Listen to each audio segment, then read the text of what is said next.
আগামী অক্টোবরে যে স্থানীয় সরকার নির্বাচন হবে, সেটাতে যাতে আওয়ামী লীগের নেতাকর্মীরা অংশগ্রহণ করতে না পারে, সেই বিষয়ে জামায়াত ইলেকশন কমিশনের কাছে প্রস্তাব দিয়েছে।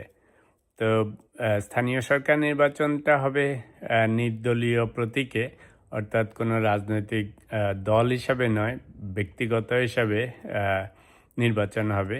তো সরকার ঠিক করেছে যে অক্টোবরের দিকে ইলেকশন শুরু হবে, নির্বাচন কমিশন সেই হিসাবে প্রস্তুতি গ্রহণ করছে এবং যেহেতু নির্দলীয়ভাবে হবে, সেজন্য নির্বাচন কমিশন আগে রাজনৈতিক দলগুলির সাথে কোনো আলাপ করে নাই। তবে সম্প্রতি নির্বাচন কমিশন সেই আচরণবিধি নির্বাচনের ঠিক করে রাজনৈতিক দলগুলির কাছে মতামত চেয়েছে, সেটা আচরণবিধির উপর। তো সেখানে জামাত সেটার উত্তর দিতে যে অনেক কিছুর প্রস্তাব দিয়েছে।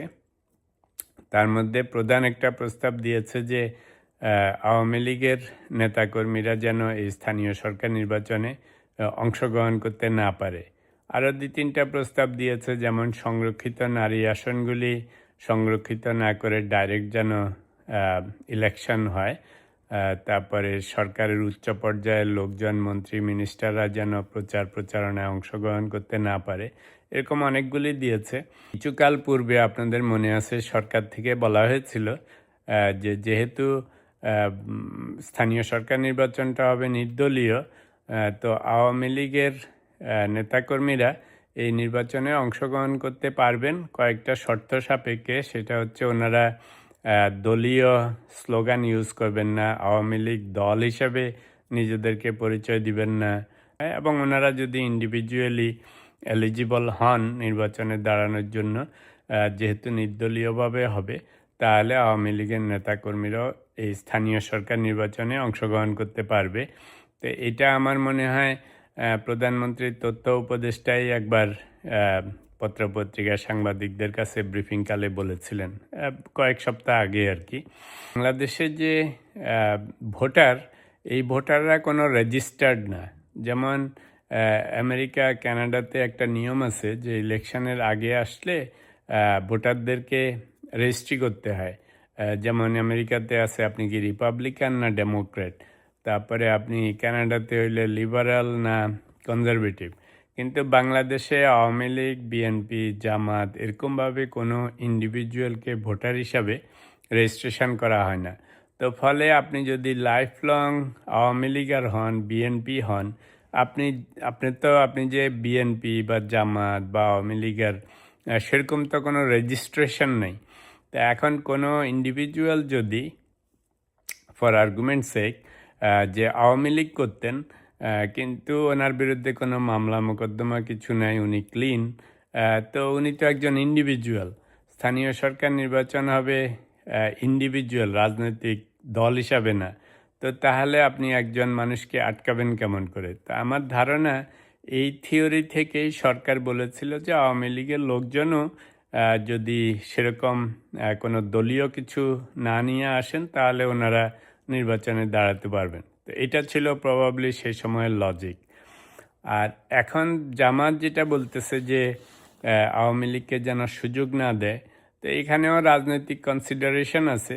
সেটা হচ্ছে যে যদি স্থানীয় পর্যায়ে ধরেন আওয়ামী লীগের লোকজন যারা নোন ফেসেস, ওনারা যদি নির্বাচনে কম্পিট করেন, তাহলে জামায়াতের বিভিন্ন জায়গায় জয়ী হওয়ার চান্স খুবই কম।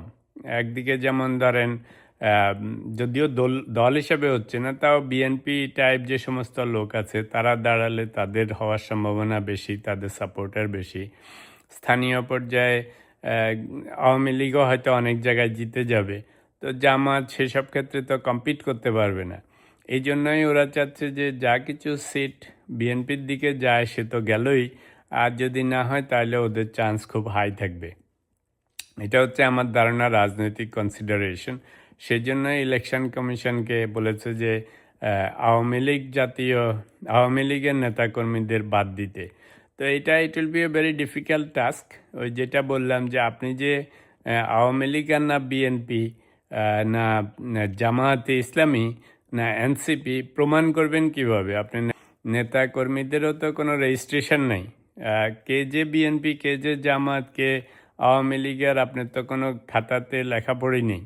আপনি যে বাংলাদেশে তো রেজিস্ট্রেশন হয় না ভোটার, মানে দল অনুসারে। তো এটা আমার কাছে মনে হয় একটু কমপ্লিকেটেড হবে। প্লাস গভর্নমেন্ট যেহেতু আগে ঘোষণা দিয়েছিল, মতো অবস্থায় মনে হচ্ছে স্থানীয় সরকার নির্বাচনের সময়ও একটুখানি ঝামেলা হবে এই জন্য, কারণ জামাত তো সব কিছুতেই একটা প্যাচ তোলার চেষ্টা করতেছে। এদিকে সরকার আগে বলেছে ওদেরকে করতে পারবে, এখন যদি বলে পারবে না। আর ৩ নম্বর হচ্ছে যে ইলেকশন কমিশনও বলবে কেমনে, ওনারা বলছেন যে এটা নির্দলীয়ভাবে স্থানীয় সরকার নির্বাচন হবে। তো সেই ক্ষেত্রে আপনি কাকে বাদ দিবেন? আপনি কাকে আওয়ামী লীগ বলবেন, কাকে বিএনপি বলবেন, কাকে জামাত বলবেন, এনসিপি বলবেন? আপনি তো দল হিসাবে যাচ্ছেনই না। আর বাংলাদেশের স্থানীয় সরকার নির্বাচন তো দল হিসাবে হয়ও না। তো যাই হোক, এখন সামনে দেখতে হবে যে কি ঘটে। আম, কারা এটাতে শেষ পর্যন্ত টিকে, সরকার কি ওয়াক ব্যাক করে ওনাদের কথায়, ইলেকশন কমিশন কি জামাতের কথাকে প্রস্তাবকে গ্রহণ করবে, নাকি আলটিমেটলি সরকার আগে যেভাবে বলেছেন যে ব্যক্তিগতভাবে নির্দলীয়ভাবে যারা আসবেন তারা সবাই ইলেকশন করতে পারবেন, সেটা আওয়ামী লীগের হইলেও পারবেন। তো সামনে এখন দেখার বিষয় যে এই বিষয়ে কেমন সুরাহা হয়।